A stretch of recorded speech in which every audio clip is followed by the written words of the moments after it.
And back. And hopefully nothing goes dead. All right, so I'll give you guys a chance to come on in.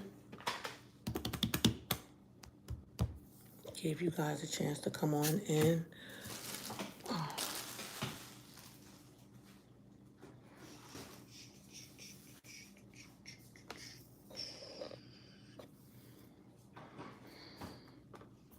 Turn around and walk. Turn around and... All right, I don't need this right here. Too much of stuff is plugged up right here. Walk.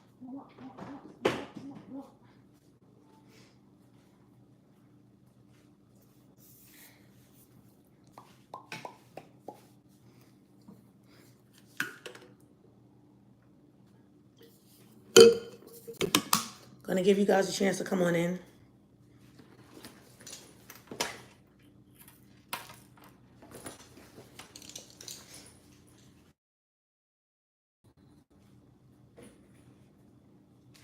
Look, I got cotton mouth. Cotton mouth. Hey, sis. Cotton mouth. All right, so this is at 100%, so that's a good thing. I was going to go live on stream. Forgot I could have went StreamYard from my phone. So it's doing it from the computer. So I got a lot going on over here. Let me turn this volume off. Off. Everyone should have gotten their emails. Oh, I never sent it. Wait a minute.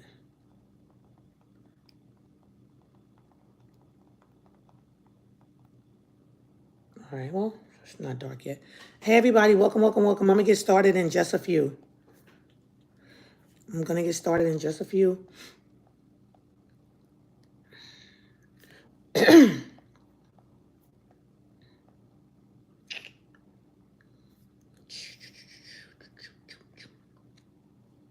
How did I do?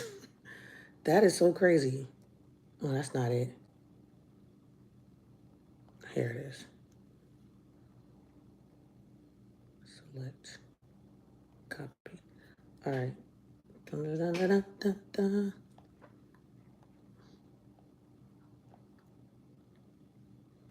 All right.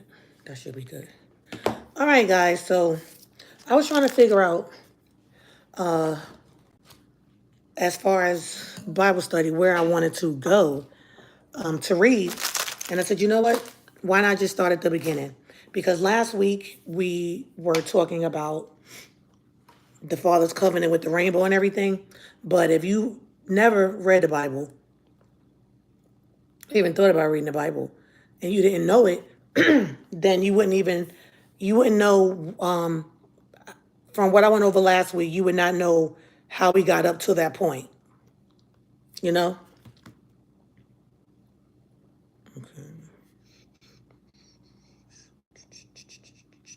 Okay. All right, so I'm going to go into the traditional one. Normally sometimes I read from the Sefer, but I'm going to read, I have actually a Bible study app that I have that has the word. So I'm going to go into that because it it reads how we talk. Okay? It reads how we talk. And so any place where I see God, I'll probably just spell it out or I'll say the Most High. Okay? So in here it's going to say God, it's going to say Jesus. I'll probably spell it out or I'll say the Father or the Son. You guys will know what I'm talking about. And I have my own personal reasons why I don't like to say God.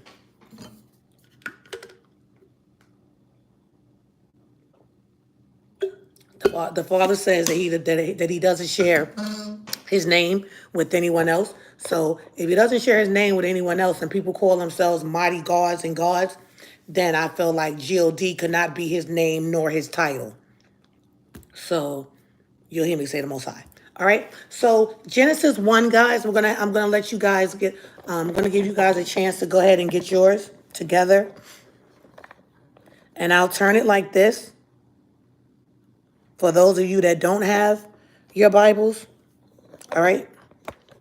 So that way you can see it on the screen and you can follow along with me as I read. How is that? How does that look, everybody? Does that look okay? Yes or no? Can you see that clearly? Can you guys see that clearly?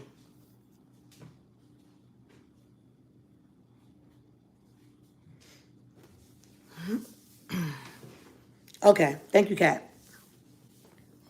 And also, if you don't mind, can you share this? You never know who may need the word. You never, ever know.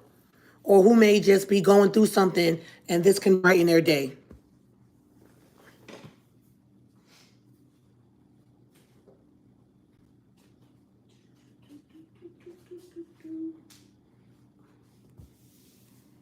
Okay, so is everybody ready? Let me know when you guys are ready. Hey, Sister Arlene. Sister Diane.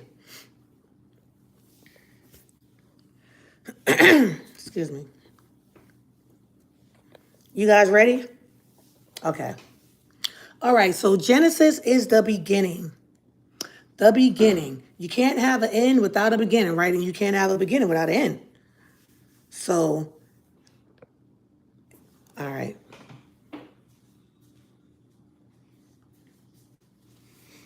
In the beginning, the Most High created the heavens and the earth. Now the earth was formless and empty. Darkness was over the surface of the deep, and the Spirit of the Most High was hovering over the waters.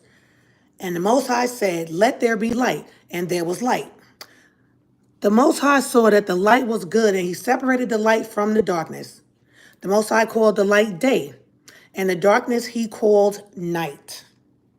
And there was evening, and there was morning, the first day. So if anyone was ever wondering how the world was created, if you do believe in the Most High, this is your answer. Okay, the first day. And the Most High said, "Let there be a vault between the waters to separate water from water." So the Most High made the vault and separated the water under the vault from the water above it, and it was so. The Most High called the vault sky. And there was evening, and there was morning, the second day. And the Most High said, "Let the water under the sky be gathered to one place, and let dry ground appear." And it was so. The Most High called the dry ground land, and the gathered water he called seas. And the Most High saw that it was good. Then the Most High said, "Let the land produce vegetation, seed-bearing plants, and trees on the land that bear fruit with seeds in it, according to their various kinds." And it was so. The land produced vegetation, plants bearing seed according to their kinds, and trees bearing fruit with seed in it according to their kind. So you notice how when he created everything, it says that he did plants with seeds, seed bearing plants and fruits with seed in it. So that lets us know that when we have fruit today, our fruit is supposed to have seeds in it. That's how the Most High created it. So when we're getting watermelons with no seeds, what else we have no seeds in it? And any other fruit that you buy that doesn't have seeds in it, that's been like genetically made. Like I don't know how they do that. How can you make fruit without the seed? Anyway, yeah, think about it. Okay. Then the Most High said, let the land, I'm back to 11, chapter 1, verse 11. Then the Most High said, "Let the land produce vegetation, seed-bearing plants, and trees on the land that bear fruit with seed in it, according to their various kinds." And it was so. The land produced vegetation, plants bearing seed according to their kind, and trees bearing fruit with seed in it according to their kinds. And the Most High saw that it was good. And there was evening, and there was morning, the third day. And the Father said, so you either hear me say the Most High or the Father. And the Father said, "Let there be lights in the vault of the sky to separate the day from the night, and let them serve as signs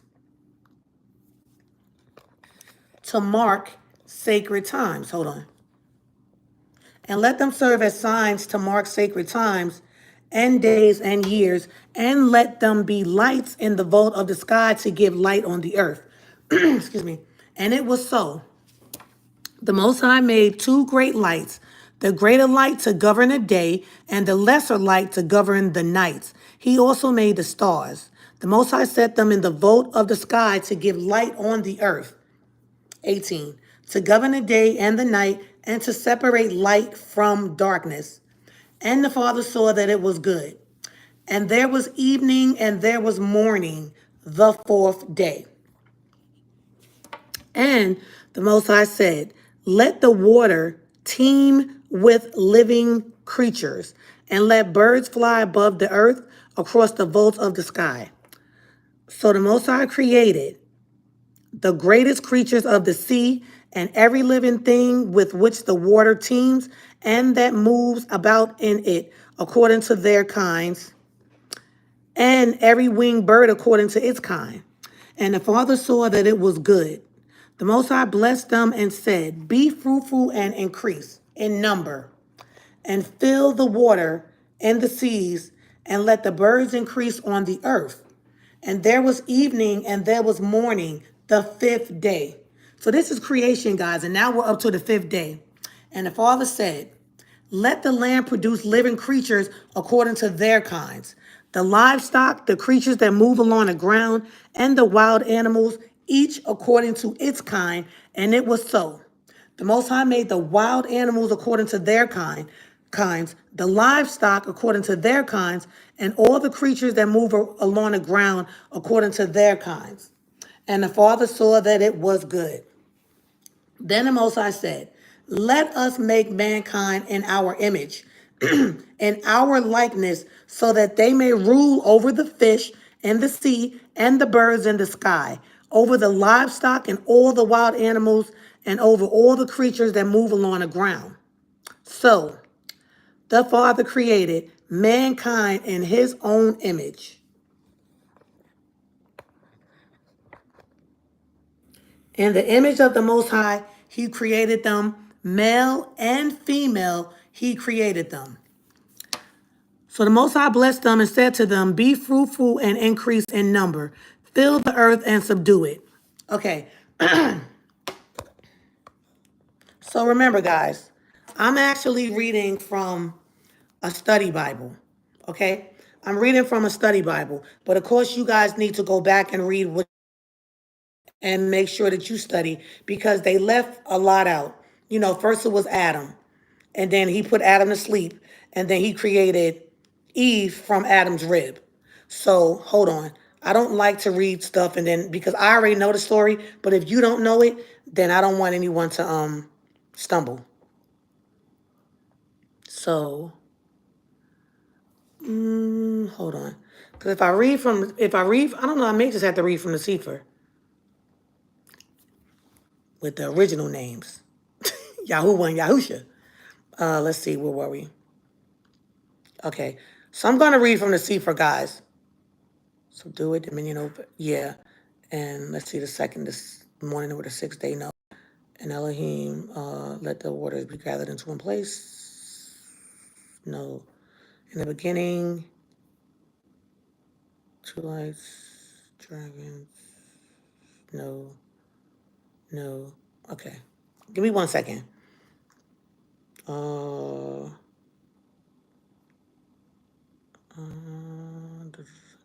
Trying to see which book I have that doesn't skip around and go over. I want everything to be.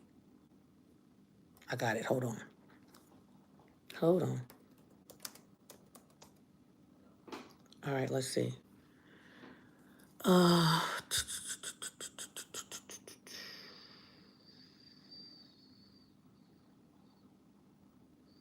No. Give me 1 sec, guys. Because I have a lot of books.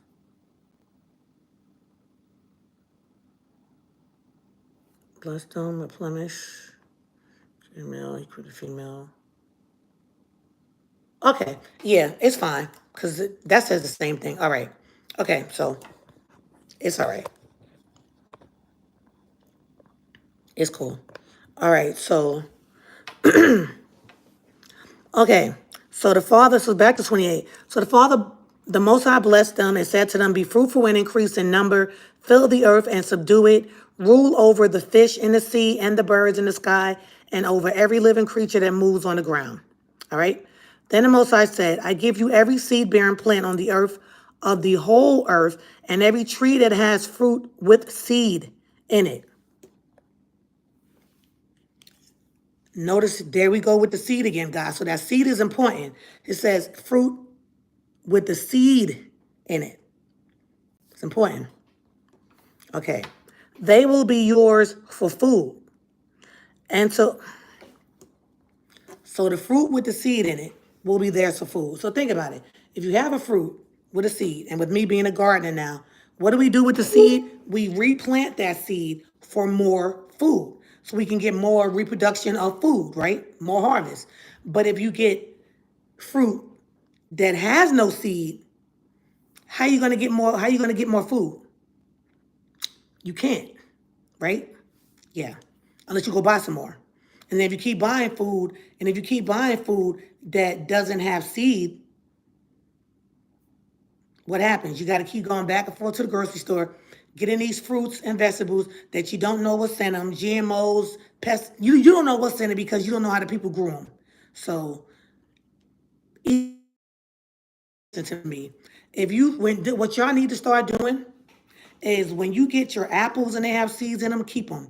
When you get any type of fruit that has a seed, keep those seeds, because I got a feeling that eventually we're going to be in an era where there are no seeds and there's nothing that you can plant, and then the world has control over you.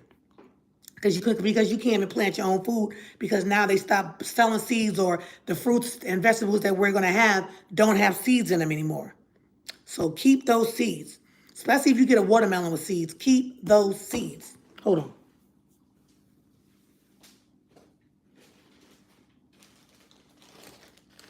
See this, guys? This is watermelon seeds from a watermelon. And I actually replant these and have watermelon growing. So, yes. All right, let me go back to it. Okay, then the Father said, I give you every seed-bearing plant. So we're in Genesis chapter 1, verse 29. Exactly, Sister Cat. Then the Father said, I give you every seed-bearing plant. Oh, and hold on. And while we're talking about seeds, guys, Dollar General, you can get packs of seeds for $1. I don't know how long they're going to have that there. Packs of seeds for $1. For $1. Yes, for $1. Not 4 seeds, but 4 different fruits or vegetables for $1. 4 packs of individual seeds for $1. Yes, at Dollar General. All right. Then the Father said, I give you every seed-bearing plant on the earth, of the whole earth, and every tree that has fruit with seed in it. They will be yours for food. Excuse me. And to all the beasts of the earth, and all the birds in the sky, and all the creatures that move along the ground, everything that has breath of life in it, I give every green plant for food, and it was so. So down to 31. The Most High saw all that he had made, and it was very good. And there was evening, and there was morning, the 6th day.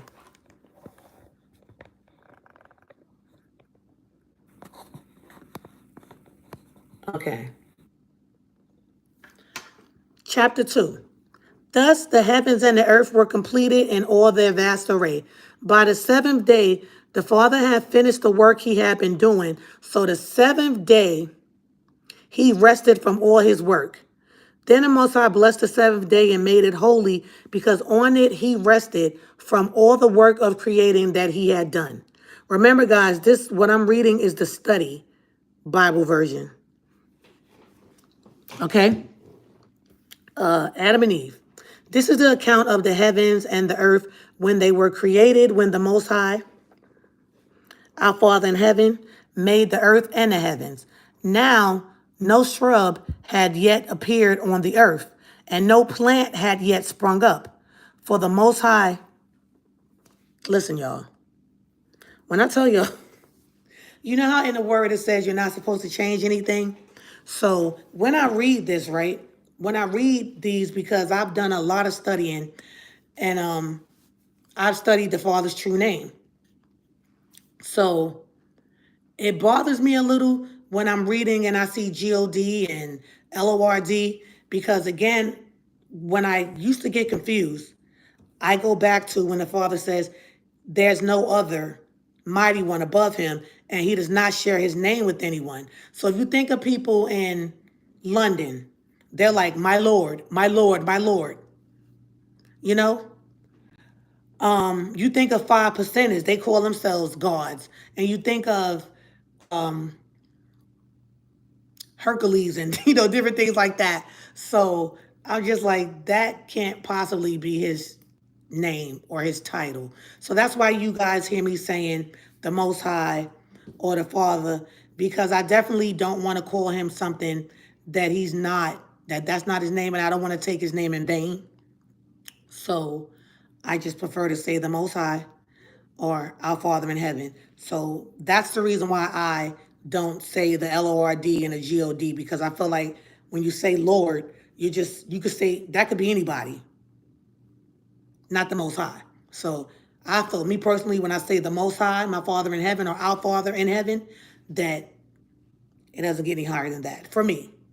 So if you guys are wondering why I'm not saying the God, because I know some of you came in later, okay? So this is the accounts of the heavens and the earth where they were created, when the Most High made the earth and heavens. Now no shrub had yet appeared on the earth, and no plant had yet sprung up, for the Father had not sent rain on the earth, and there was no one to work the ground. But streams came up from the earth and watered the whole surface of the ground. Then the Most High formed a man. Yes.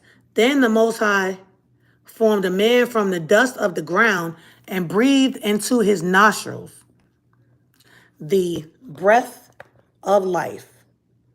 And the man became a living being. Now, the Father had planted a garden in the east, in Eden, and there he put the man he had formed. Okay, so notice how it said that the Father planted a garden in the east in Eden, and he put Adam there. So Adam wasn't born there. The Father put him there. Okay?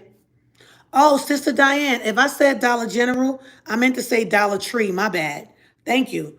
If I said Dollar General earlier about the seeds, I meant to say Dollar Tree if I didn't say Dollar Tree. Hopefully I did say Dollar Tree. But if I didn't, I meant to say Dollar Tree.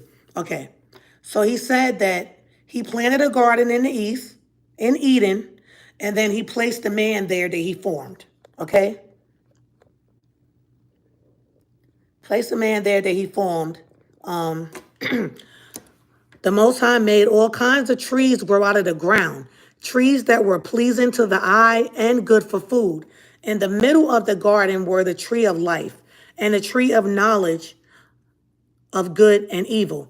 A river watering the garden flowed from Eden. From there it was separated into 4 headwaters. The name of the first is the Pishon, I always get that name wrong, Pishon. It winds through the entire land of Havilah, where there is gold. Wow. The gold of that land is good. Aromatic resin and onyx are also there. Wow. The name of the second river is Gihon. It winds through the entire land of Cush. The name of the third river is Tigris. It runs along the east. It runs along the east side of Asher, and the fourth river is Euphrates. Euphrates. How you pronounce that? Okay, urates. I guess urates. I'll say it like that. Okay, so we're down to 15. The Most High took the man and put him in the Garden of Eden to work it and take care of it. And the Father commanded the man, "You are free to eat from any tree in the garden, but you must not eat from the tree of knowledge of good and evil.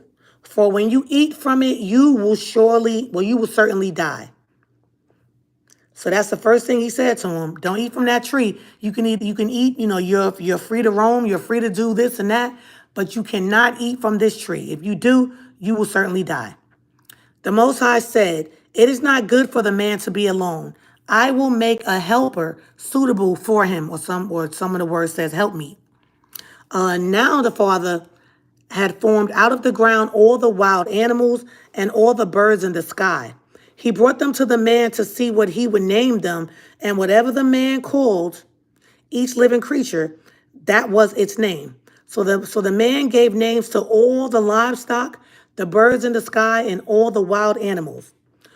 But for now, Adam, no suitable helper was found. Oh, I'm sorry. Let me go back. But for Adam, no suitable helper was found. So the Father caused the man to fall into a deep sleep. And while he was sleeping, he took one of the man's ribs and then closed up the place with flesh. Then the Most High made a woman from the rib he had taken out of the man, and he brought her to the man. The man said, "This is now bone of my bones and flesh of my flesh. She shall be called woman, and for she shall be called woman, for she was taken out of man. For she was taken out of man. That is why a man leaves his father and mother and is united to his wife, and they become one flesh." And they become one flesh. Okay? Oh, let me do this so you guys can see. Okay. Him and his wife were both naked, and they felt no shame. Chapter 3, in Genesis, verse 1. The fall.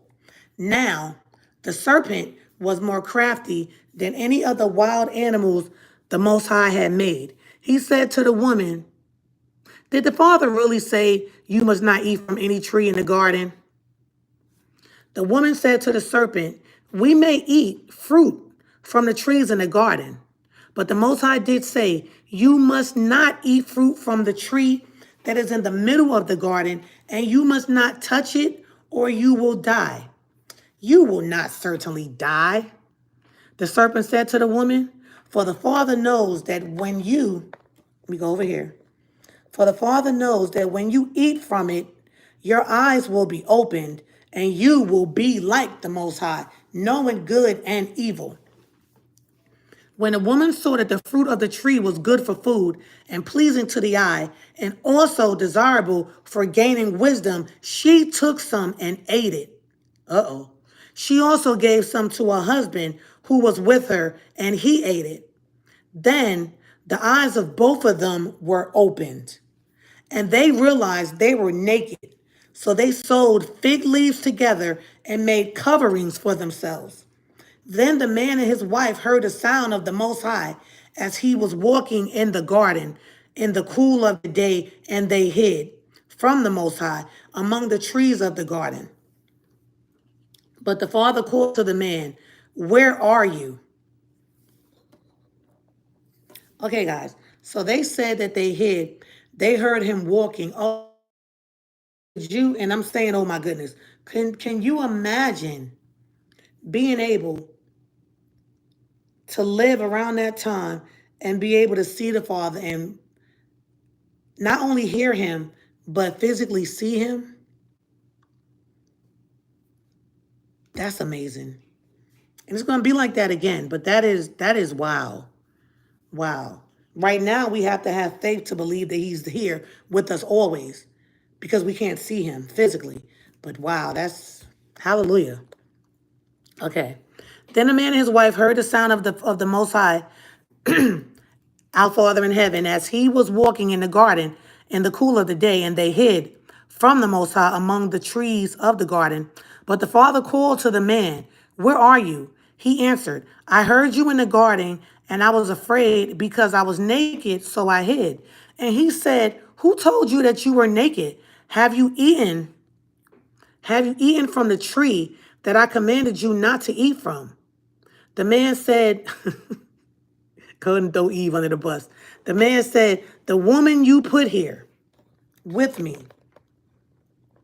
she gave me some fruit from the tree and I ate it." Then the father said to the woman, "What is this you have done?" The woman said, "The serpent deceived me and I ate." So the Most High said to the serpent, "Because you have done this, cursed are you above all livestock and all wild animals. You will crawl on your belly and you will eat dust all the days of your life. And I will put enmity between you and the woman, and between your offspring and hers. He will crush your head and you will strike his heel." So guys, have you guys ever thought about that scripture right there, where it says, "And I will put enmity between you and the woman, and between your offspring and hers"? That's one of those things that you have to ask the Father for understanding on. He will crush your head and you will strike his heel. But the part that always gets me is, "I'll put a separation between you and a woman, excuse me, and between your offspring and hers."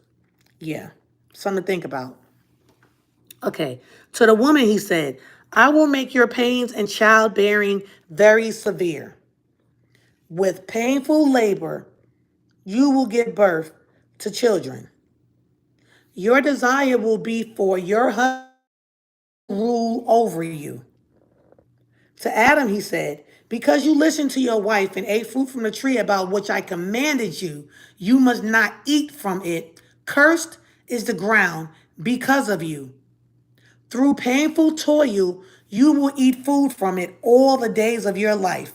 It will produce thorns and thistles for you, and you will eat the plants of the field. By the sweat of your brow, you will eat your food, until you return to the earth, since from it you were taken, for dust you are, and to dust you will return." Adam named his wife Eve because she will become the mother of all the living. Okay.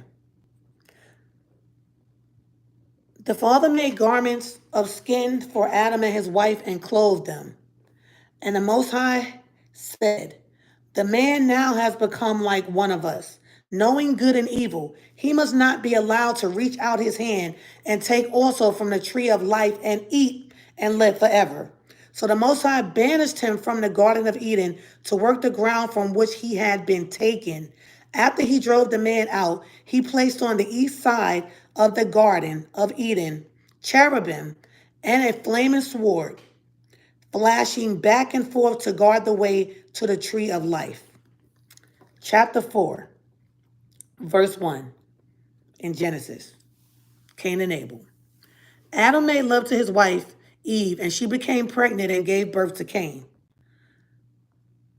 Remember, guys, I'm reading from a study Bible, okay? So with the study Bible, it just gives you a better understanding, especially if you're reading, and it's like, "Thou art this," and, you can't really, like, Romeo and Juliet, Shakespeare, you can't really understand that. So this is a study Bible that I downloaded to my iPad, all right? But I have all the books. I have a lot of books, but sometimes I like to just read this one because I can get through it and not really stumble because I can't pronounce the words, or I just don't get a good understanding. Okay. All right.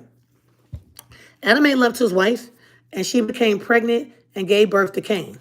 She said, "With the help of the Most High, I have brought forth a man." Later, she gave birth to his brother Abel. Now, Abel kept flocks, and Cain worked the soil. In the course of time, Cain brought some of the fruit of the soil as an offering to the Most High. And Abel also brought an offering fat portions from some of the firstborn of his flock. The father looked with favor on Abel.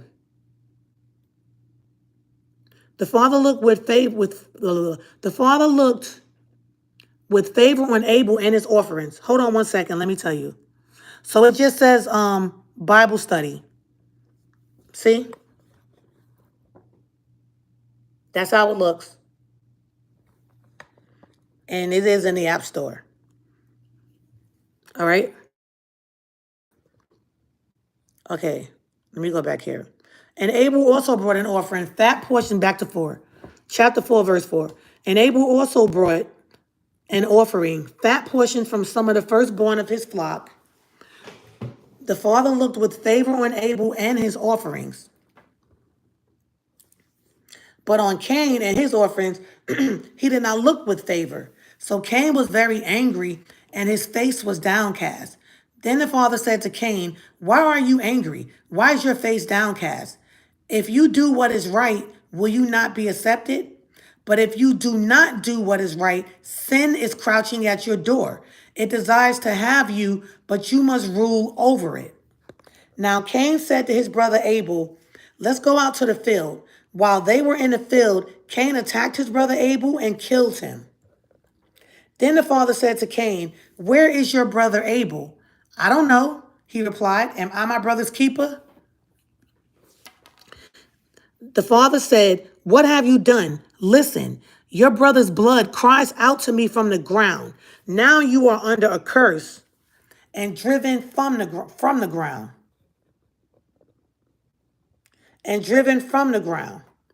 Which opened its mouth to receive your brother's blood from your hand. When you work the ground, it will no longer yield its crops for you. You will be a restless wanderer.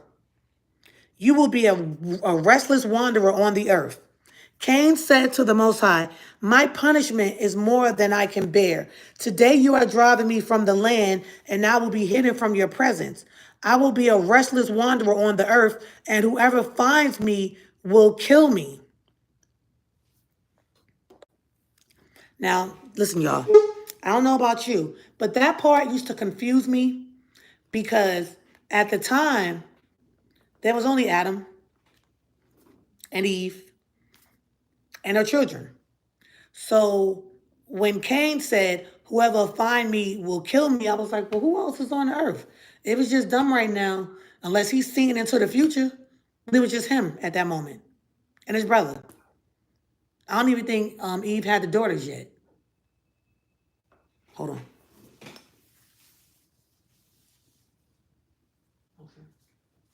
Yeah, so that used to confuse me.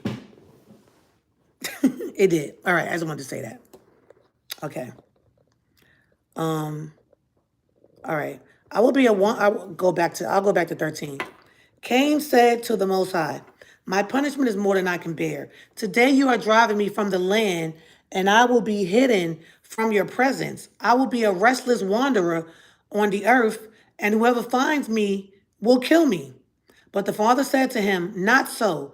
Anyone who kills Cain will suffer vengeance 7 times over." Then the Most High put a mark on Cain so that no one who found him would kill him. So Cain went out of the Most High's presence and lived in the land of Nod, east of Eden. Cain made love to his wife. Okay. Now, if you're following along, right? Remember, this is a study book. So most of the time, you open a study book and read the study book after you've already read the official Bible. Make sense? Because I wouldn't suggest anyone that hasn't read the word, I would not suggest that you start out with the study book because you're going to miss a lot because this is a study guide. So you're going to miss a lot of the word. All right. But here it says he made love to his wife. So I know you guys are probably saying, who's his wife? So Adam and Eve had some daughters too. She had a daughter, I think 1 or 2 daughters. I don't remember what the name was, but basically his wife was his sister. And at the time, they got like incest. But at the time, remember, the father said, "Be fruitful and multiply." And so because they were the only two, their offspring had to you know, get together. All right? So that's how it was then. That's not how it is now, because as we keep reading the word, the Father says that you're not supposed to be with your brother, lay with your sister, lay with your mother, lay with your father, lay with your father's wife, you know. But at that time, it was okay. All right? All right. Okay. Cain made love to his wife, and she became pregnant and gave birth to Enoch. Cain was then building a city, and he named it after his son Enoch. To Enoch was born Irad, and Irad was the father of Mehujael, and Mehujael was the father of Medushal, who the names, and Medushal was the father of Lamech. Lamech married two women, one named Adah and the other Zillah. Adah gave birth to Jabal, or Jabal. Just say Jabal. Jabal. He was the father of those who live in tents and raise livestock. His brother's name was Jabal. He was the father, Jabal and Jubal. Okay. He was the father of all who play string instruments and pipes. Zillah also had a son, Tubal Cain, who forged all kinds of tools out of bronze and iron. Tubal Cain's sister was Naamah. Lamech said to his wives, Ada, and Zillah, listen to me, wives of Lamech, hear my words. I have killed a man for wounding me, a young man for injuring me. If Cain is avenged 7 times, then Lamech 77 times. Okay. Remember, guys, study Bible. So if I'm reading anything that confuses you, that should prompt you to go open your Bible and read the same thing and just see what's being left out. Okay? All right. Adam made love to his wife again, and she gave birth to a son and named him Seth, saying, the Father has granted me another child in place of Abel, since Cain killed him. Seth also had a son, and he named him Enosh. At the time, people began to call on the name of the Father. Okay? Genesis chapter 5, verse 1. From Adam to Noah. This is the written account of Adam's family line. When the Father created mankind, he made them in the likeness of the Most High. He created them male and female and blessed them, and he named them mankind when they were created. When Adam had lived 130 years, he had a son in his own likeness, in his own image, and he named him Seth. After Seth was born, Adam lived 800 years. Adam lived 800 years and had other sons and daughters. Altogether, Adam lived a total of 930 years, and then he died. When Seth lived 105 years, he became the father of Enosh. After he became the father of Enosh, Seth lived 807 years and had other sons and daughters. Although Seth lived a total of 912 years, and then he died. Altogether, I'm sorry. Altogether, Seth lived a total of 912 years and he died. They was living a long time back then. When Enosh had lived 90 years, he became the father of Kenan. After he became the father of Kenan, Enos lived 815 years and had other sons and daughters. So now, as you guys can see, the world is now being populated, right? The world is now being populated, but everything started with Adam and Eve. So, you know how people trace their bloodline and their family line and all of that? If you were to keep tracing and tracing and tracing and tracing and tracing, it would go back to Adam and Eve. The people that weren't born, the people that the Father placed. They were not physically born. The Father made Adam from the dirt, and then he created Eve from Adam's rib. So they were not the first people to be born. They were the first people to be here, but not the first two people to be born. Okay? All right. Altogether, Enos lived a total of 905 years, and then he died. Genesis chapter 5, verse 12. When Kenan had lived 70 years, he became the father of Mahalalel. After he became the father of Mahalalel, Kenan lived 840 years and had other sons and daughters. Altogether, I don't know why I keep on saying although. Let me take my time. Altogether, Kenan lived a total of 910 years and then he died. When Mahalalel had lived 65 years, he became the father of Jared. After he became the father of Jared, Mahalalel lived 830 years and had other sons and daughters. Altogether, Mahalalel lived a total of 895 years and then he died. 62 years, he became the father of Enoch. After he became the father of Enoch, Jared lived 800 years and had other sons and daughters. Altogether, Jared lived a total of 962 years and then he died. When Enoch had lived 65 years, he became the father of Methuselah. After he became the father of Methuselah, Enoch walked faithfully with the Most High 300 years and had other sons and daughters. Altogether, Enoch lived a total of 365 years. Enoch walked faithfully with the Most High. Then he was no more because the Most High took him away. Now, notice it doesn't say that he died. It says the Most High took him away. So if you guys don't know the story of Enoch, they do sell the book of Enoch on Amazon. You can probably also get it on eBay. It is one of the books that was removed from the Bible. So that story explains a lot, okay? So look into it.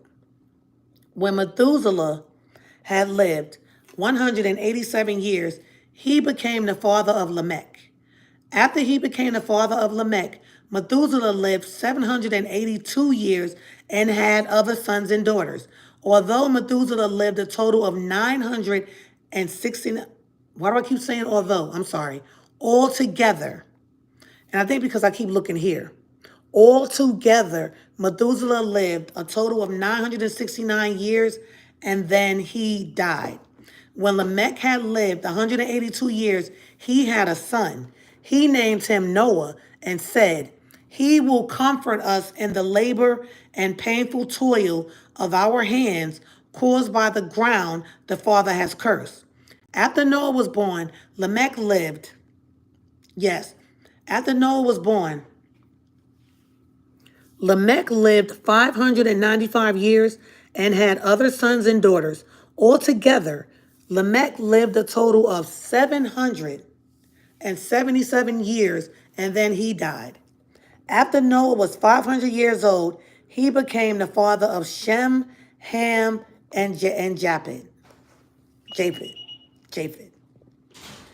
When human beings began to increase in number on the earth, and daughters were born to them, the sons of the Most High saw that the daughters of humans were beautiful, and they married any of them they chose. So remember, guys, this is a study Bible. So what they didn't tell you in there was that the angels that were in heaven came down and turn themselves into humans to take on human form to marry the beautiful woman. Now, how you already in heaven and you're immortal to come down here and sin with the world, to go to hell? Wow. Look, how beautiful were they that they were snatching angels from heaven? I had to just say that. Them girls was gorgeous. Okay. All right. When human beings began to increase in number on the earth, and daughters were born to them, the sons of the Most High saw that the daughters of humans were beautiful, and they married any of them they chose. Then the Most High said, "My spirit will not contend with humans forever, for they are mortal. Their days will be 120 years. So basically, the most that we're supposed to live is 120 years because of what them fallen angels did. Okay. The Nephilims were on the earth in those days. And also afterwards, when the sons of the father went to the daughters of humans and had children by them, they were heroes of old men of renown. The father saw how great the wickedness of the human race had become on the earth, and that every inclination of the thought of the human heart was only evil all the time. The father regretted that he had made human beings on the earth, and his heart was deeply troubled. So the Most High said, I will wipe from the face of the earth the human race I have created, and with them the animals, the birds, and the creatures that move along the ground. For I regret that I have made them. But Noah found favors in the eyes of the Most High. Noah and the flood. Genesis chapter 6, verse 9. Okay, this is the account of Noah and his family. Noah was a righteous man, blameless among the people of his time, and he walked faithfully with the Most High. Noah had three sons, Shem, Ham, and Japheth. Now the earth was corrupt in the Most High's sight and was full of violence. The Father saw how corrupt the earth had become, for all the people on earth had corrupted their ways. So the Most High said to Noah, I am going to put an end to all people, for the earth is filled with violence because of them. I am surely going to destroy both them and the earth. So make yourself an ark of cypress wood, make rooms in it, and coat it with pitch, inside and out. This is how you are to build it. The ark is to be 300 cubits long, 50 cubits wide, and 30 cubits high. Make a roof for it, leaving below the roof an opening 1 cubit high all around. Put a door in the side of the ark and make lower, middle, and upper decks. I am going to bring flood waters on the earth to destroy all life under the heavens. Every creature that has the breath, everything on earth will perish. But I will establish my covenant with you, and you will enter the ark, you and your sons and your wife and your sons' wives with you. You are to bring into the ark two of all living creatures, male and female, to keep them alive with you. Two of every kind of bird, of every kind of animal, and of every kind of creature that moves along the ground will come to you to be kept alive. You are to take enough You are to take every kind of food that is to be eaten and store it away as food for you and for them. Noah did everything just as the Father commanded. The Most High then said to Noah, go into the ark, you and your family, because I have found you righteous in this generation. Take with you 7 pairs of every kind of clean animal, a male and its mate, and one pair of every kind of unclean animal, a male and its mate. Also 7 pairs of every kind of bird, male and female, to keep their various kinds alive throughout the earth. 7 days from now, I will send rain on the earth for 40 days and 40 nights, and I will wipe from the face of the earth every living creature I have made. And Noah did all that the Father commanded him. Noah was 600 years old when the flood waters came on the earth. And Noah and his sons and his wife and his sons' wives entered the ark to escape the water of the flood. Pairs of clean and unclean animals, of birds and all the creatures that move along the ground, male and female, came to Noah and entered the ark as the Father had commanded Noah. And after the 7 days, the flood waters came on the earth. In the 600th year of Noah's life, on the 17th day of the second month, on that day, all the springs of the great deep burst forth, and the floodgates of the heavens were opened, and rain fell on the earth 40 days and 40 nights. On that very day, Noah and his sons, Shem, Ham, and Japheth, together with his wife and the wives of his 3 sons, entered the ark. They had with them every wild animal according to its kind, all livestock according to their kinds, every creature that moves along the ground according to its kind, and every bird according to its kind, everything with wings. Pairs of all creatures that have the breath of life in them came to Noah and entered the ark. The animals going in were male and female of every living thing as the Father had commanded Noah. Then the Father shut him in. For 40 days the flood kept coming on the earth, and as the waters increased, they lifted the ark high above the earth. The waters rose and increased greatly on the earth, and the ark floated on the surface of the water.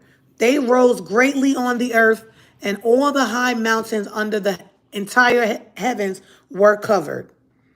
The waters rose and covered the mountains to a depth of more than 15 cubits.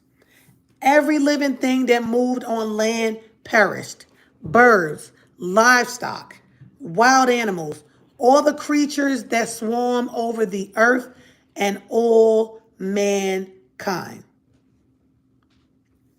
Everything on dry land that had the breath of life in its nostrils died. Every living thing on the face of the earth was wiped out. People and animals and creatures that move along the ground and the birds were wiped from the earth. Only Noah was left and those with him in the ark. The waters flooded the earth for 150 days. Wow. Wow. Imagine living back then and you were one of the people that wasn't doing right. And so you were not with Noah and you didn't go in the ark. And then now all this rain comes and you trying to, probably trying to climb for safety, but there was no safety because he literally flooded the earth. Like you're going to drown, like he drowned the entire earth. Wow. That's powerful. Okay. But the Father remembered Noah and all the wild animals and the livestock that were with him in the ark. And he sent a wind over the earth, and the waters receded. Now the springs of the deep and the floodgates of the heaven had been closed. Right. Had been closed. Excuse me. Right, Sister Cat. Had been closed, and the rain had stopped falling from the sky. The water receded steadily from the earth. At the end of the 150 days, the water had gone down, and on the 17th day of the 7th month, the ark came to rest on the mountains of Ararat.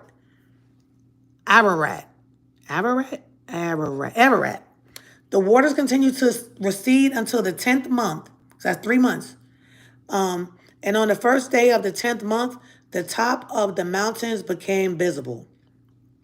After 40 days,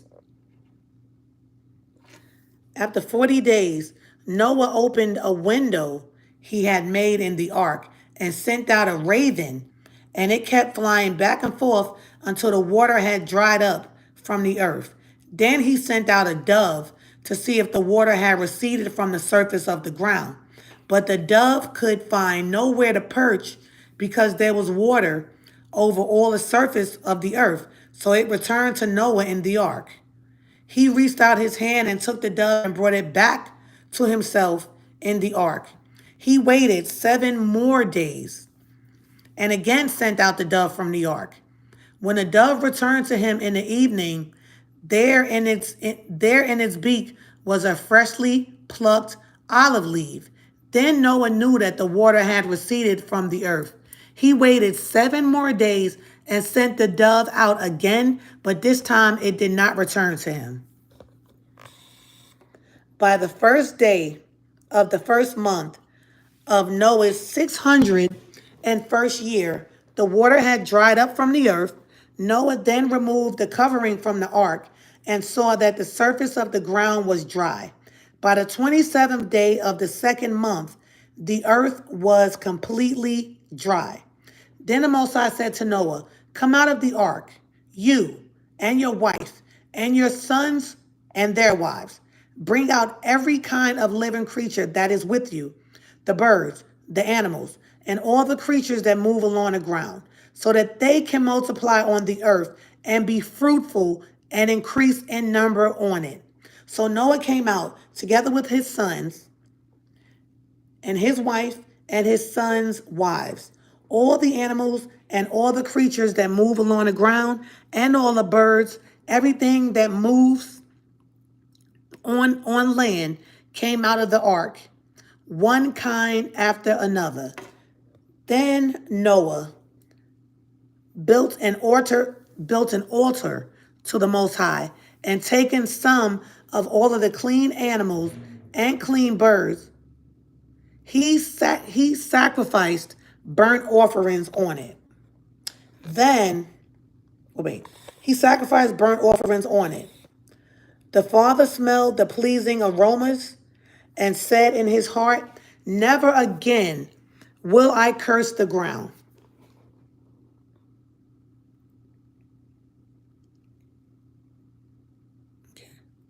Never again, because of humans, even though every inclination of the human heart is evil from childhood. Good gracious.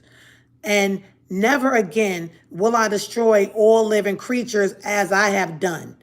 As long as the earth endures seed time and harvest, cold and heat, summer and winter, day and night will never cease. So Genesis, we're on to chapter 9. So I'm going to end it there, guys. Hold on. Actually, I'll go ahead. Yes, the covenant. That's important. I'll go ahead and read chapter 9 too. Because when I do my studying, I'll be studying for hours anyway. So I'll go ahead and read chapter 9. Okay. You guys want me to keep going?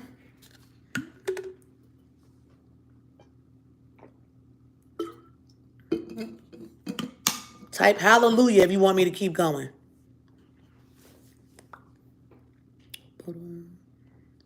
And shalom, shalom, shalom. Welcome everyone that is here.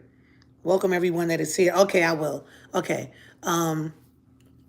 Okay, got you. Chapter 9. Genesis chapter 9, verse 1. The Father's covenant with Noah.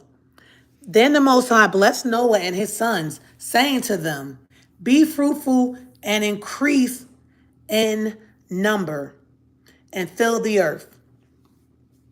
The fear and dread of you will fall on all the beasts of the earth and on all the birds in the sky, on every creature that moves along the ground, and on all the fish in the sea. They are giving into your hands. Everything that lives and moves about will be food for you. So there we see the Father's given more, that he's given them more rules, more a guide on how to live and eat and what to eat. Okay. Just as I have gave you the green plants, I now give you everything. But you must not eat meat that has its lifeblood still in it. And for your lifeblood, I will surely demand an accounting. I will demand an accounting from every animal and from each human being too. I was a man and accounting for the life of another human being. Whoever sheds human blood, by humans shall their blood be shed. For the image of the Most High has the Most High made mankind. As for you, be fruitful and increase in number, multiply on the earth and increase upon it. Then the Father said to Noah and to his sons with him, I now establish my covenant with you and with your descendants after you and with every living creature that was with you, the bird, the livestock, and all the wild animals, all that came out of the ark with you, every living creature on earth. Establish my covenant. I establish my, I'm sorry, and every living creature on earth. Genesis chapter 9, verse 11. I didn't realize that was an I. I establish my covenant with you. Never again will all life be destroyed by the waters of a flood. Never again will there be a flood to destroy the earth. And the Father said, this is the sign of the covenant I am making between me and you and every living creature with you, a covenant for all generations to come. I have set my rainbow in the sky. Hold on.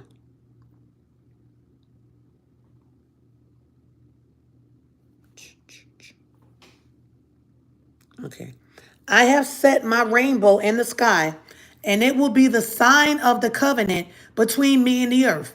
Whenever I bring clouds over the earth and the rainbow appears in the clouds, I will remember my covenant between me and you and all living creatures of every kind. Never again will the waters become a flood to destroy all life.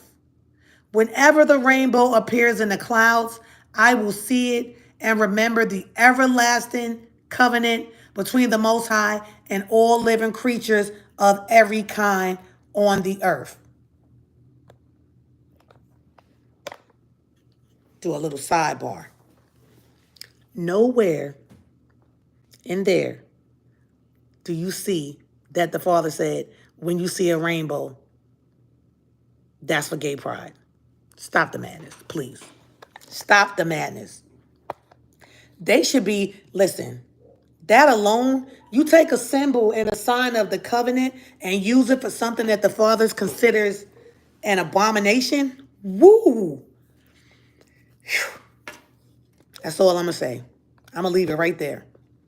So the Most High said to Noah, this is the sign of the covenant I have established between me and all the life on the earth. The sons of Noah who came out of the ark were Shem, Ham, and Japheth. Ham was the father of Canaan.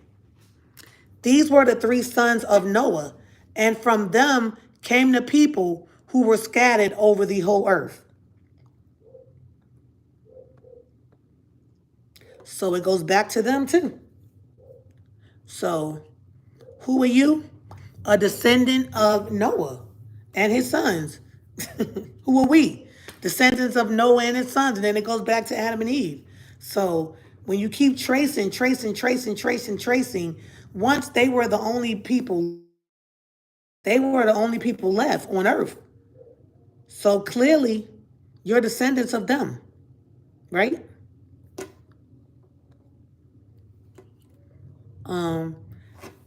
Okay. Scatter over the whole earth. Noah, a man of the soil, proceeded to plant a vineyard. When he drank some of its wine, he became drunk and lay uncovered inside his tent. Ham, the father of Canaan, saw his father naked and told his two brothers outside. But Shem and Japheth took a garment and laid it across their shoulders, and then they walked in backwards and covered their father's naked body. Their faces were turned the other way so that they would not see their father naked. When Noah awoke from his wine and found out what his youngest son had done, he said to him, wait, and found out what his youngest son had done to him, he said, "Cursed be Canaan, the lowest of slaves, and he be to his brothers." Will he be to his brothers? The lowest of slaves will he be to his brothers? Okay. He also said, "Praises be to the Most High, the father of Shem. May Canaan be the slave of Shem. Shem. May the Most High extend Japheth's territory. Japheth. May Japheth live in the tents of Shem, and may Canaan be the slave of Japheth." After the flood, Noah lived 350 years. Noah lived a total of 950 years, and then he died. The Table of Nations. Okay, so this one, guys, I'm not going to read. You guys can read this for yourself because it's just like, it's the, what do you call that? When them people come and they take the census, like the census. So it tells you the sons, and this person was the son of that person, and this. So that one is kind of long, so you guys can read that on your own. So I'm going to skip that, which would have been chapter 10. I'm going to skip chapter 10. You guys can study that on your own, and I'm going to wait. The sons are from these people spread territories.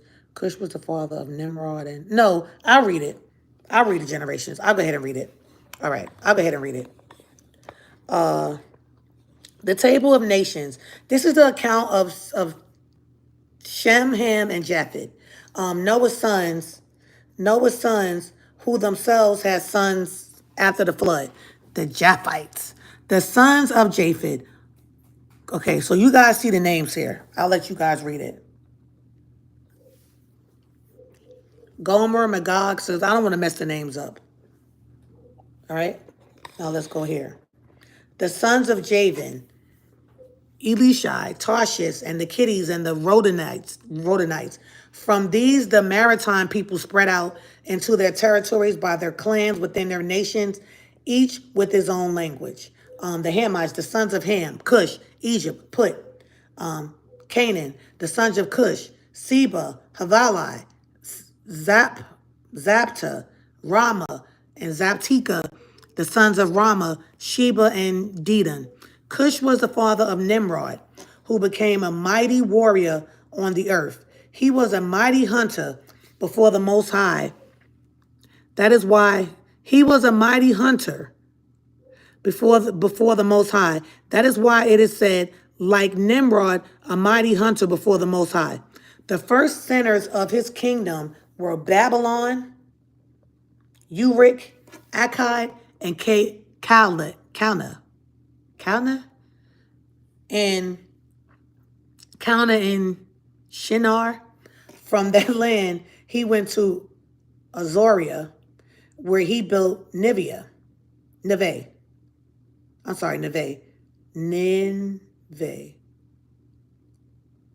Okay.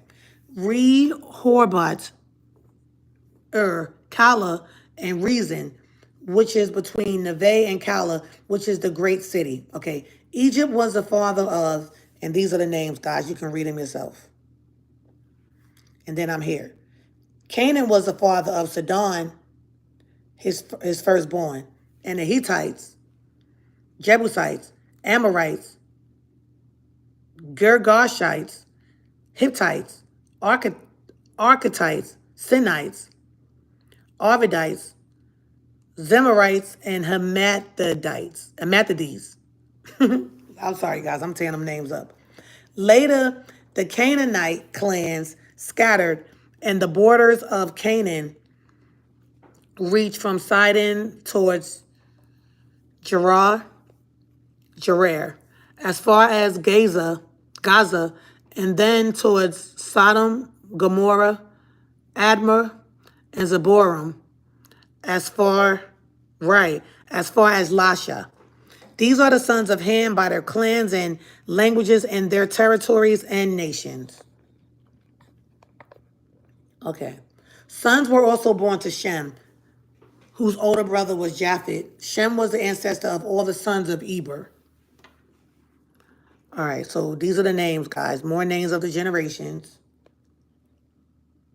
All right, I'm going to go over to 30. The region where, so remember, guys, anything that I skipped over, you guys can go back and just read it. This is still Genesis. The region where they lived stretched from Mesha towards Safar in the eastern hill country. These are the sons of Shem by their clans and languages and their territories and nations. These are the clans of Noah's sons according to their lines of descent within their nations. From these nations spread out over the earth after the flood. The Tower of Babel. So we are in Genesis now, chapter 11, verse 1. Now the whole world had one language and a common speech. As people moved eastward, they found a plain in Shinar and settled there.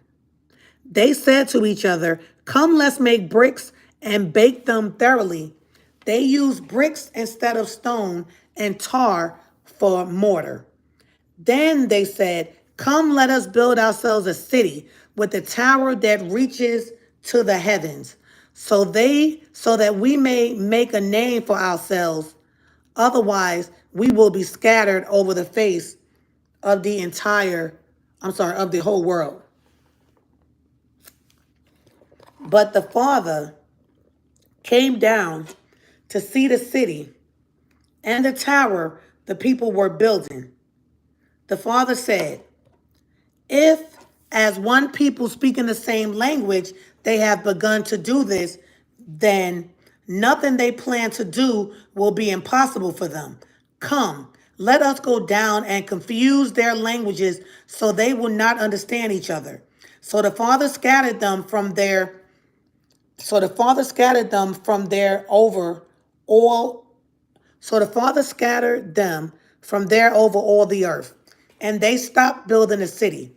This is why it is called Babel, because there the Father confused the language of the whole world.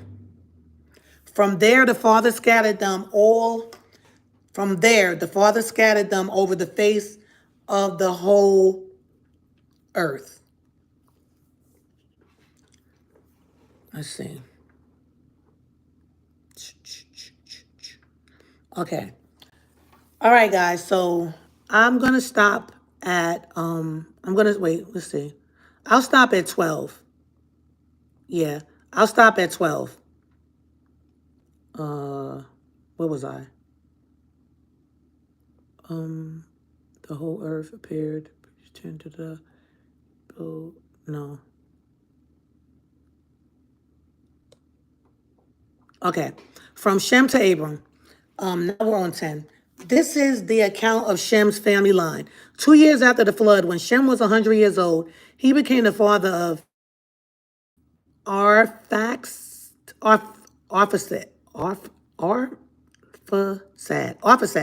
And after he became the father of Arphaxad, Shem lived 500 years and had other sons and daughters. When Arphaxad had lived 35 years, he became the father of Shelah. And after he became the father of Shelah, Arphaxad lived 403 years and had other sons and daughters. When Shelah had lived 30 years, he became the father of Eber. And after he became the father of Eber, Shelah lived 403 years and had other sons and daughters. When Eber had lived 34 years, he became the father of Peleg. And after he became the father of Peleg, Eber lived 430 years and had other sons and daughters. Now we're seeing how this word is replenishing, how they're being fruitful and multiplying. When Peleg had lived 30 years, Father Peleg, and after he okay. And after he became the father of Peleg, Eber lived 430 years and had other sons and daughters. When Peleg had lived 30 years, he became the father of Ru. And after he became the father of Ru, Peleg lived 209 years and had other sons and daughters. When Ru had lived 32 years, he became the father of Serug. After he became the father of Serug, Ru lived 207 years and had other sons and daughters. When Serug had lived 30 years, he became the father of Nahor. And after he became the father of Nahor, Serug lived 200 years and had other sons and daughters. When Nahor had lived 29 years, he became the father of Terah. And after he became the father of Terah, Nahor lived 119 years and had other sons and daughters. After Terah had lived 70 years, he became the father of Abram, Nahor, and Haran, Abram's family. This is the account of Terah's family line. Terah became the father of Abram, Nahor, and Haran. And Haran became the father of Lot. While his father, Terah, was still alive, Haran died in Ur of the Chaldeans and in the land of his birth. Abram and Nahor both married. The name of Abram's wife was Sarai, and the name of Nahor's wife was Milcah. She was the daughter of Haran, the father of both Milcah and Ishkar and Ishkar. Now Sarai was childless because she was not able to conceive. Well, some people say Sarah. I'm saying Sarai. She was not able to conceive. Sarai took his son Abram, his grandson Lot, son of Haran, and his daughter-in-law Sarai, the wife of his son Abram, and together they set out from Ur of the Chaldeans to go to Canaan. But when they came to Haran, they settled there. Sarai lived 205 years, and he died in Haran. All right, guys, so I'm going to stop there. When we pick back up, let me see if I can bookmark this. I think if I just leave it, yeah, I can. Where's a bookmark? Let's see. I got to hit that and then bookmark it. Highlight and then bookmark. Save. Done. Okay. So we stopped at Genesis chapter 12. So when I resume, even though I'm going to do some other studying off of here, when I resume, we will pick back up there. So tomorrow I may come on and study with you guys, or I may not. So just make sure that you guys do have your notifications on. All right? Make sure you have your notifications on.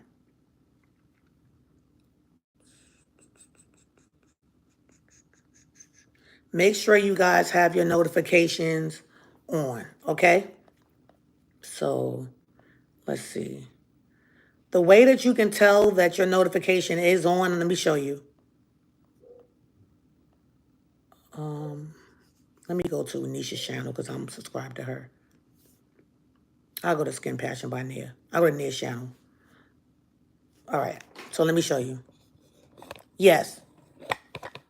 And of course, you guys can still study on your own. So let me just show you guys something really fast. So, okay. No, that's somebody else. That's why I told her she don't need to have that skin. When I put in Skin Passion by Nia, can't never find it. Okay, here's Nisha's channel. Or is that mine? That's still me. Let me go back.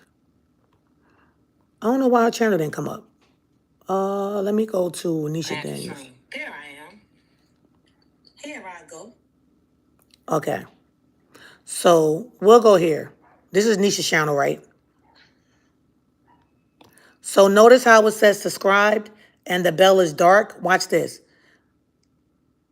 So let me just go to none, right? You know how like when you say hit the bell? All right, let's just say let's say let me unsubscribe. Okay. So let's just say you're not subscribed, right? Boom. You subscribe.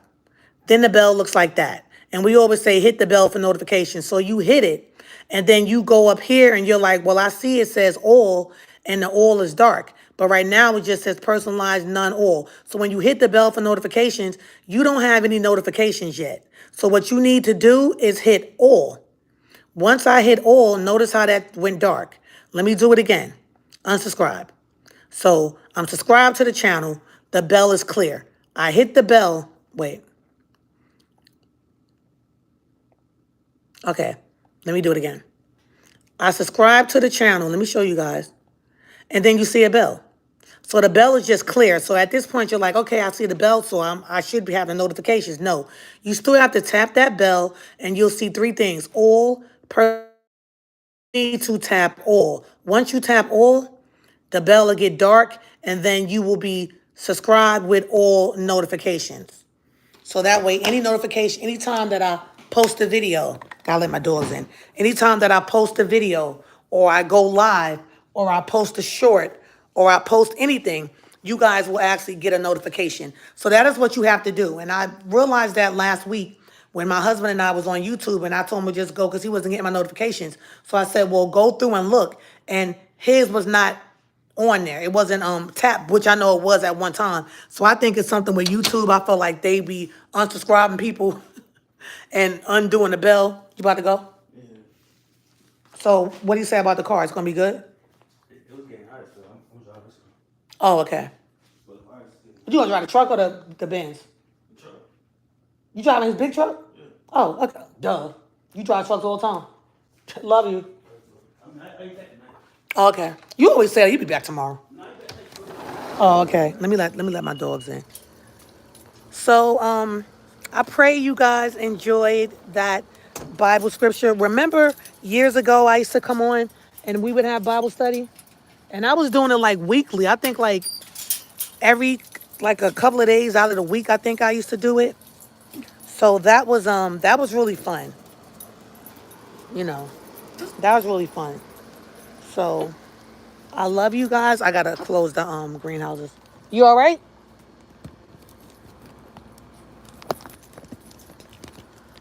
Yeah, I have to close my greenhouses. Remember? So I need to get back there. I mean, I know I'm a lot busier now than I was then.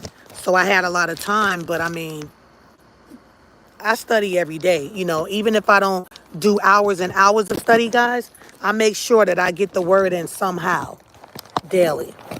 'Cause that's what we need. You know, we definitely need to keep the Father on our mind so we can stay on his mind, right? Hallelujah. So I love you guys. I hope me saying the different names wasn't too confusing because I mean I was trying. So I hope it wasn't too confusing. Who told you to get up here? Hope it wasn't too confusing for anybody. My dogs is crazy. Yeah, I hope it wasn't too confusing for anybody. So I learned a lot. Each time I read the word, I always rediscover something. It's like it doesn't matter how many times that you go over the word. You can read it over and over and over again. But I feel like the Father will continuously give you a better understanding. You know? I feel like he'll continuously give you a better understanding as far as what you're reading. So that's why I do like that study Bible. Because once I read just a regular word, you know, just a regular Bible. And then when I go back and I do the study Bible, it's like it just gives me a better breakdown of what I've read and a better understanding. You know? And Yarica, come here. Hold on, y'all. And Yarica. Let's see where my other dog went. Come here, Yarica. He better not be peeing on my plants because he's suspect. Hey, what you doing? Go in the house.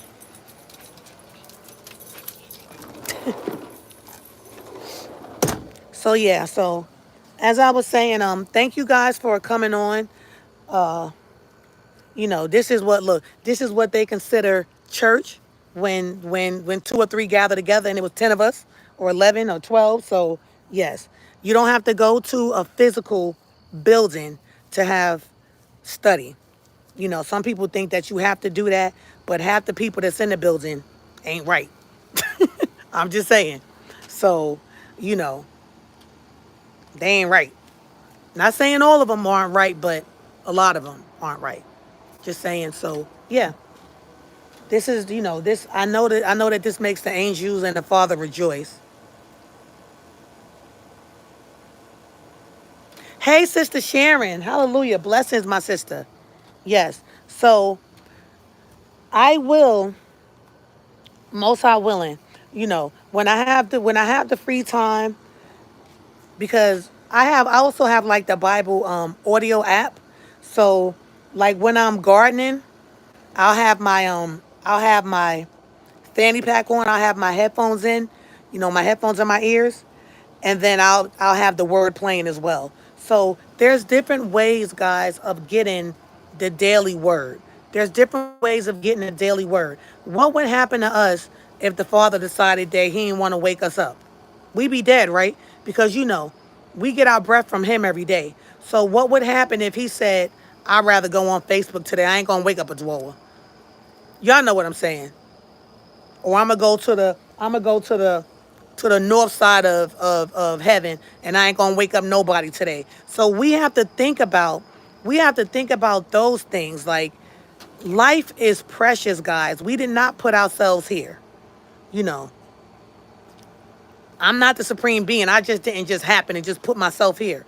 So think about those things when you're too tired to read the Bible, or you say, I don't feel like getting on my knees. I'll pray laying here because I'm bad at that. I'll say, well, they say I can talk to the Father anywhere, but if I can get up, if I can't find a remote control, what am I going to do? Get my behind up out of bed, turn the light on, look around, pull the covers back, and look for that daggone remote. So when I find myself being lazy and not wanting to get up for the person that puts breath in my body every day, oh no. I gotta second guess my own self. Like, girl, if you don't get your butt up, what if you come back tonight and you decide that you ain't want to get up and get on your knees and say thank you, Father. Thank you for, getting me through my day safely. So things like that, guys, is what keeps me grounded. Is what keeps me attempting to make better decisions in my life so that I am walking the way that the Father would want me to walk. Now, am I perfect? No, I'm not perfect. I'm not perfect. So, oh yeah, Kat, happy early birthday. So, I'm not perfect. And none of us are. So, with that being said, that is how I find the balance, you know, because again, we can do everything else all day, every day. So we can find the time to thank our Father that created us and that keeps us safe, that keeps a roof over our head, that keeps the breath in our bodies, that keeps food on our plates, that keeps our children healthy, and keeps them safe, and our grandchildren and nieces and nephews, sisters and brothers. So we have to find the time. We have to find the time to just say thank you to the Father. We have to humbly find the time to say thank you to Him and to give Him our time. Okay? So I love you guys. You guys know I'm not a preacher, but I do like to share the love that I have for our Father in heaven. And yeah, we're not going to be here forever, guys. We're not going to be here forever. So even though, you may go through your days, or you may be afraid of death, or you don't want to think about it, death is going to come for everybody. So, you know, nobody that died never lived. You get what I'm saying? Everybody that died lived at one point in their life.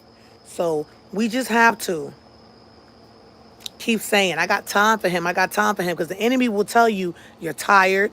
Do it later. You don't got to get down on your knees. You don't got to pray. Don't worry about it. Pray. Just say thank you. Thank you, Father. You don't got to be down there forever, but just humbly put yourself, if you can. Now, if you can't get on your knees because of health problems, then pray where you are. Pray where you are.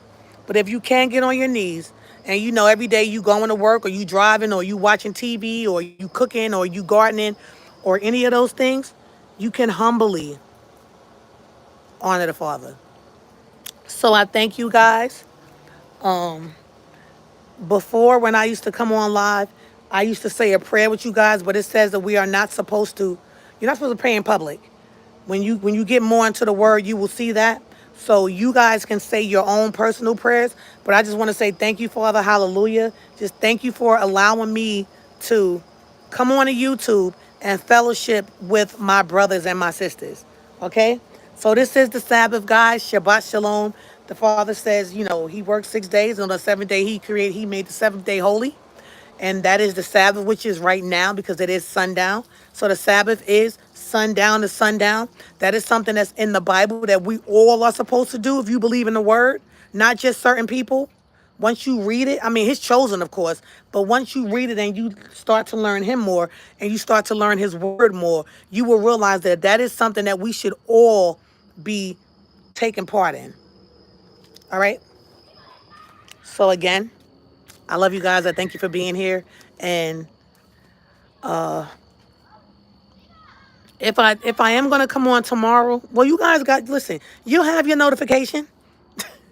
Most High willing, if the Father wants me to come on tomorrow and continue reading with you guys, then I will be on maybe around 12:30 p.m.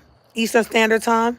If not, then I'll be doing my studying on my own, which is what I do every Saturday. So the Sabbath for me, I watch faith-filled movies. My husband just studies in the Word all day. He's in the Word. Me, I just can't be in the Bible all day long. I feel like as long as I'm not doing the things that I normally do and I'm still honoring the Father, then that's how I do that's how I honor the Sabbath. Okay? But everybody honors him. Everybody does the Sabbath differently. So I don't feel like there's any one correct way. You know. That's just my opinion. I love you guys. And I will talk to you guys soon.